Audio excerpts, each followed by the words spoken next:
So first of all, I would like to thank the organizers of the conference for their invitation, and I would also like to thank the authors of these presentations for their very interesting contributions, which I think have made an excellent kickoff for these 2 days of conference.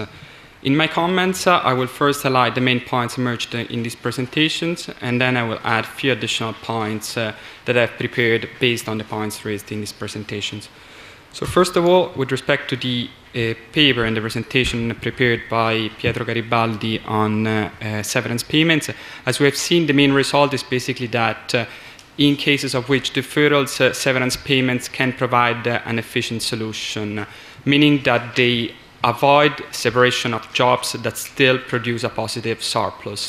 This is because in the presence of wage deferrals, but without severance payments, firms will have too strong incentives to fire workers with long tenures. However, firms cannot commit not to fire these workers, therefore the need of a mandatory scheme. However, this scheme should be mandated by the government rather than being set up autonomously by the firm. Otherwise, low-quality workers, meaning workers that put low effort in their job, will self-select themselves towards those firms that offer the severance payment scheme. I think that the main contributions of the paper refer to the fact that it allows to explain two factors that have been mostly neglected by previous literature. The first one is the discretion of judges. So basically the fact that the decisions made by judges over dismissal procedures are imperfect. So there will always be cases of workers that should have been laid off for disciplinary reasons, but instead still receive a severance payment. And on the other hand, there will be cases of opportunistic employers that will be able to mask the reasons behind their dismissal decisions and will be able to terminate the employment relation without providing any severance payment. So I think that this creates inefficiency in the dismissal procedures, and I think it's a good contribution to be able to rationalize this mechanism. The second main contribution that I would like to underline is the fact that the model allows to explain why in most advanced economies severance payments increase with job tenure. Indeed, previous theories allow to explain this mechanism only in those companies like the universities where the incumbents have a role in the hiring decisions of their new colleagues. This is because in these companies without severance payment that increase with job tenure, the incumbents will have an incentive to choose low-quality candidates in order to avoid future competition. However, this explanation cannot account for the fact that severance payments increase with job tenure in most advanced economies and in all companies, both in the public and the private sector, and also in those where incumbents have no role in the hiring decisions.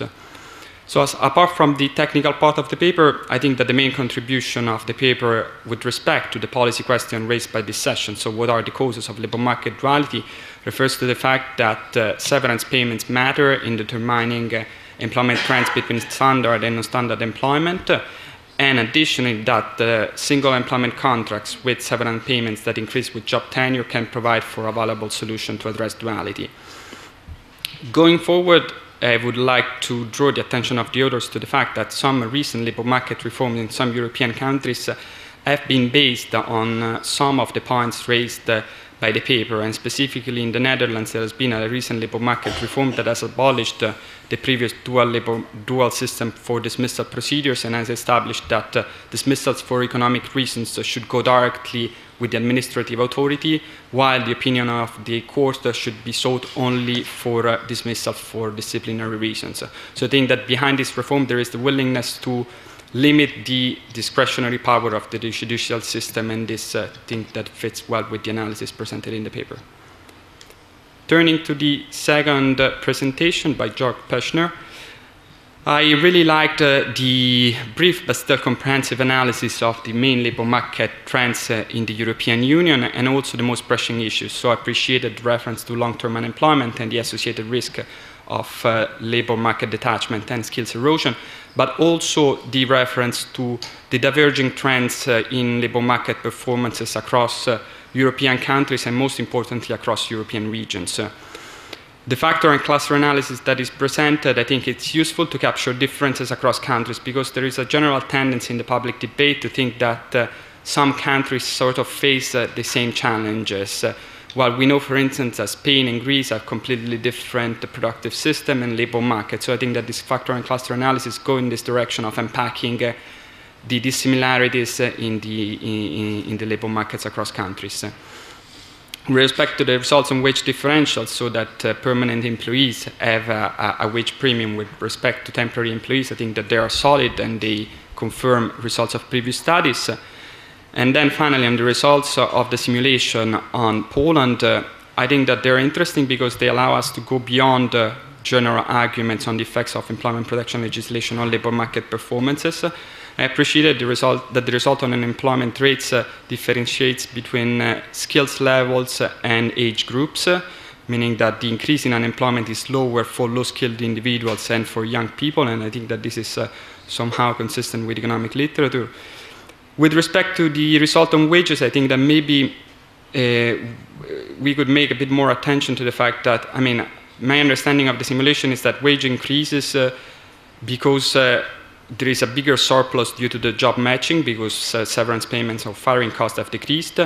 Therefore, the employer might be willing to share this additional surplus with the worker. However, since this simulation is based on the fact that employment protection legislation has decreased, it could well be the case that after the reduction in employment protection legislation, the worker has a lower bargaining power vis-à-vis the employer, and therefore the additional surplus is not translated into higher wages.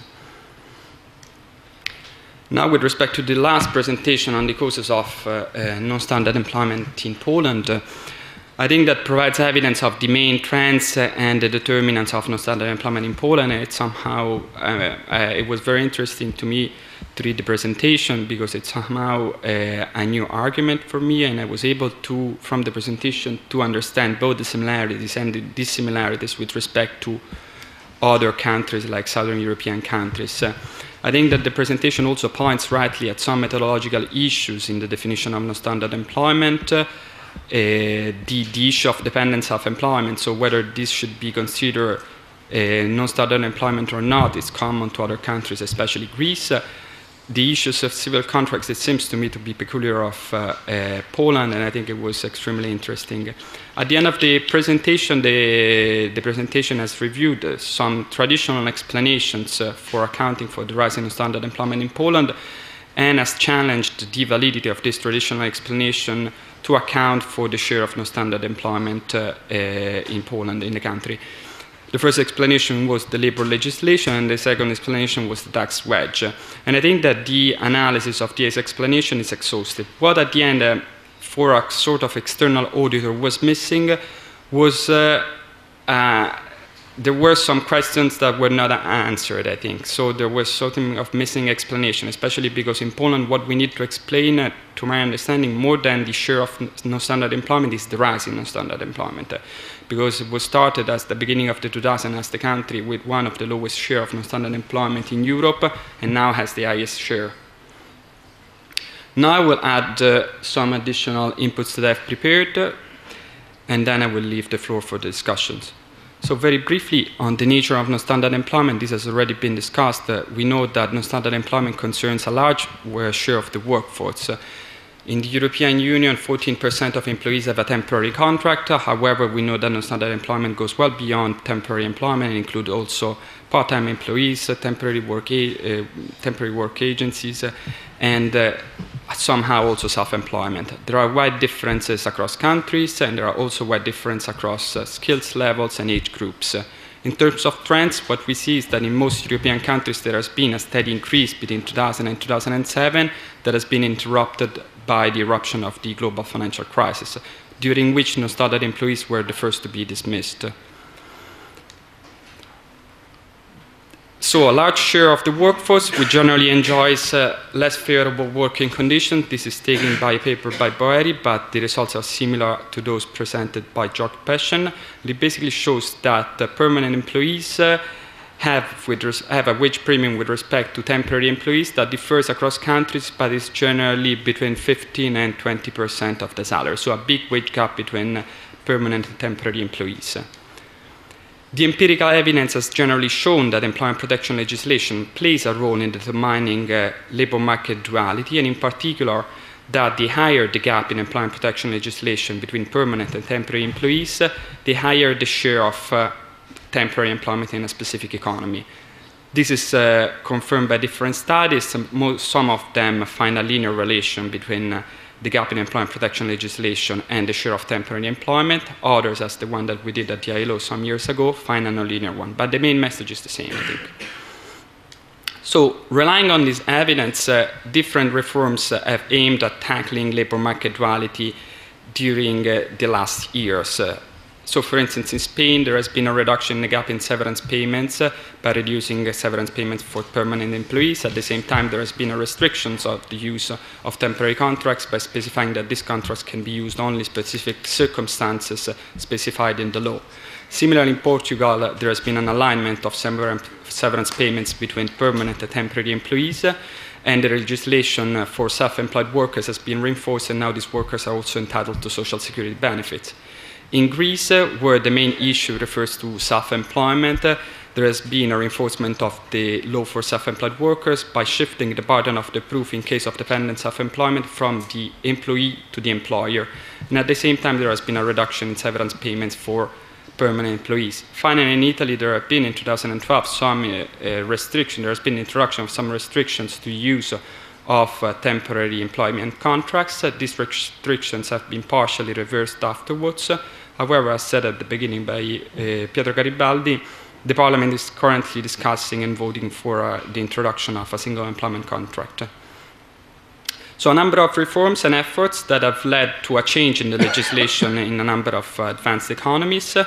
This figure depicts the change in the gap of employment protection legislation between permanent and temporary employees between 2011 and 2013. And what it shows is basically that in many OECD countries, the gap in employment protection legislation has decreased during the last 2 years. The exceptions are Greece, where, as we said before, the divide, the labor market duality there is not that much about temporary versus permanent, but more about self-employed workers against dependent employees. So what we see is that the legislation has been widely changed in the last years. However, despite these efforts, it seems that non-standard employment still represents an important issue in many European economies, and this is not only because of previous trends that have accumulated, but also due to emerging trends. This figure presents the change in employment, the year-on-year quarterly change in employment by type of contract in Spain, where, as we have seen before, there have been a number of reforms to address duality. And what it shows is that in the last quarters, when employment growth has recovered together with the economic recovery, this employment growth has been mostly of non-standard nature, meaning part-time workers or temporary workers. So what is missing? Why, despite these reforms are going hopefully in the right direction, we still have, it seems that non-standard employment picks up again with economic recovery. First, there is the employment quality slide. I forgot about that. And I mean, apart from the fact that that the new employment growth is mostly of non-standard nature, we should acknowledge the fact that despite these reforms, employment quality has deteriorated. This figure presents the share of temporary employees who have this job only in the absence of permanent contract. This share has increased in most European countries, and in some of them, such as Portugal, Greece, Romania, and Spain, is around 90% of total employees. So we should ask ourselves, what is wrong? Why, despite these reforms, non-standard employment seems to pick up again with economic recovery, and employment quality for non-standard employees has also deteriorated? And I'll briefly present 3 explanations without the presumption of being exhaustive, and then I leave the floor for discussion. The first one is economic uncertainty. This figure presents the policy uncertainty indicator developed by Baker, Bloom, and Davis, and the hiring uncertainty indicator that we have developed at the ILO. In both cases, these indicators show that economic uncertainty is still well above pre-crisis levels, and in some countries it's still close to peak levels. So in these circumstances, we might think that firms, of course, might want to hire workers only on a temporary basis and then defer permanent contracts for later. What is hiring uncertainty? Hiring uncertainty is basically an indicator that is done at the ILO. It's constructed differently from the policy uncertainty indicator, because the policy uncertainty indicator mostly deals with, for instance, the difference among economic forecasts, and also it takes into account how, for instance, some specific terms are referred in journals and newspapers. While the hiring uncertainty indicator is developed with a model at the ILO, and then data about hiring and firing are included. So I think that this economic uncertainty plays a large role, at least in the short run. However, we can think that there are more structural causes that explain the persistence of non-standard employment in many European countries. One of them could be the presence of a weak business environment. With that I mean, for instance, strict product market regulation, strong administrative requirements, limited competition. These factors tend to keep the size of the firm low, and empirical evidence has shown how small firms are more likely than big firms to hire non-standard employees. This is what this figure tries to summarize, and we show that those countries where micro and small enterprises have a higher share in the business environment, like Greece, Italy, Portugal, Spain, and Poland, are exactly those where non-standard employment concerns the highest share of the population. And finally, we could think that the problem does not rely with the labor demand, but rather with the labor supply. Indeed, among the main causes for which an employer may decide not to transform a temporary contract into a permanent one is probably the fact that this temporary employee is low-skilled, he performs very easy tasks that are repetitive, and therefore he can be replaced with a new temporary employee at the end of his employment contract. This is what this figure tries to analyze and to summarize, and basically shows how temporary non-standard jobs are more likely than permanent jobs to be filled by low-skilled individuals, with the notable exception of the Netherlands. And so it shows that the skill distribution is shifted towards low-skilled individuals in non-standard jobs and high-skilled individuals in permanent jobs. So again, we might think that there's a link between the fact that those countries with the highest share of non-standard employment are exactly those countries that have lower educational attainments and lower skills levels, according, for instance, to OECD surveys.